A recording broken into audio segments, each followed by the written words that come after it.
Hello, I'm Ms. G, and I'm talking a little bit about Google Classroom, and I'm going to show you, I'm going to kind of jump between two windows so you can see student point of view of what Google Classroom is and give you a basic rundown. If this video is helpful, do me a favor and hit like below. If you're not already, you can hit subscribe too, because I release other videos that help with distance learning. So let me go ahead and get into this. Alrighty, so this is going to take a look at what our Google Classroom sort of look like. I have my windows kind of stacked. This is on a test account. So this is from a student point of view. If there was a student enrolled, they would see something kind of like this. Both of these classes are owned by me, so those will be sort of what I'm using. But I just want to show you a couple features of Google Classroom. So when the students first come to it, this is sort of where we see all of our classes. And when we click into a class, we get more details about that class. So we can see a stream, which is basically just information, which mine just looks like me posting assignments for students. Students can see their classwork by coming up to the classwork tab. And there's a couple places within this. So this doesn't give us a lot of information. When we click on an assignment, it tells us a little more about it, and it'll say assigned versus things that we've turned in. Another place, though, to take a look at that is this view your work tab. So view your work means for this particular class, we can see what has been assigned, what is missing, what has been turned in, right? I'm using a test account. I haven't turned anything in. I look like a terrible student right now. So that's why a bunch of things are missing. But your students can check this.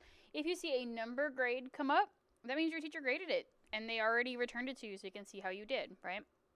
That would pop up in this. Assigned means we haven't done it yet. Returned being things that they gave you a grade on and it came back. Missing being things you haven't done yet, right? I'm going to go ahead and click this link to take me back to my sort of home page. Within assignments, so you can see there's a couple things. If you post a question, it has a little question mark. If we post an assignment, it looks like a little clipboard. And if we post a material, for some reason it looks like a page with a little bookmark.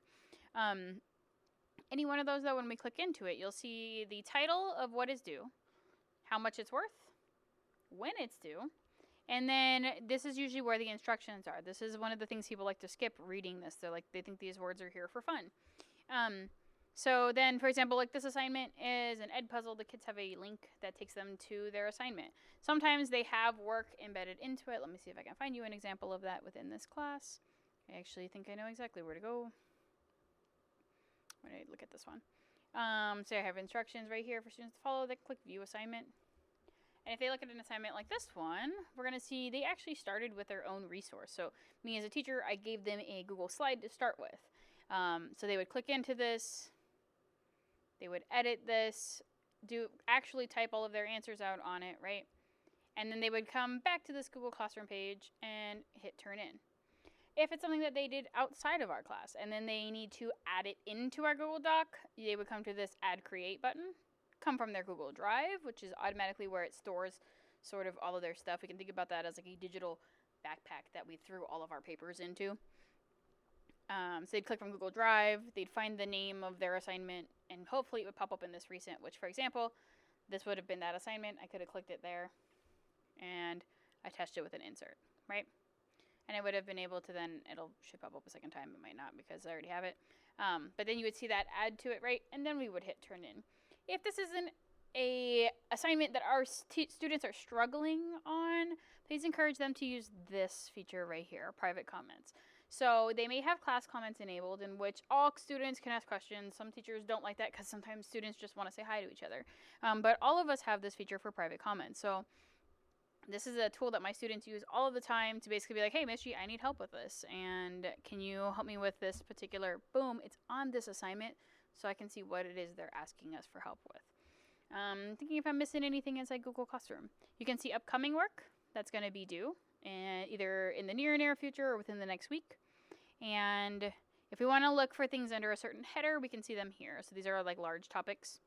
And teachers label these different ways, so it just depends sort of how that's set up. But all Google Classrooms are going to look like this, where they are either divided into units, or the newest information is at the top and the oldest information is at the bottom. Sort of naturally. So hopefully that gives you a little bit of a rundown. Also, I'll show you really quick. Let me shrink this from the other thing that they're missing, actually, and I'll do a different Meet on Google Meet. But actually, when it's time for that class to start, they'll see something that says Meet link like this. If you notice in my other window, that was not on the header. Let me see if I can pull it back up. You don't see it here yet because I don't have that class open. If I was to open that class, which I can do for just a second, the purpose of showing you guys inside this video, Come into here. Give this guy a good old refresh so it knows where we are. Come on. Maybe this account doesn't have the option to see a test. My bad. Okay, well, I'll show you from the teacher point of view then. And then I open the same window. Isn't that great? They would see a meet link like this, and it'll have a little, like, almost like a chat bubble with a camera. And they give that a click, and it'll automatically take them into that class. So that's how they get to class. A lot of the students already know how to do that because they come into class a lot. But in case you were missing that, that's how they get to their Google Meets for class. And I'll actually do a separate video about what Google Meets are and how to kind of navigate those. So hopefully this video helped you. Again, if it did, please hit like below.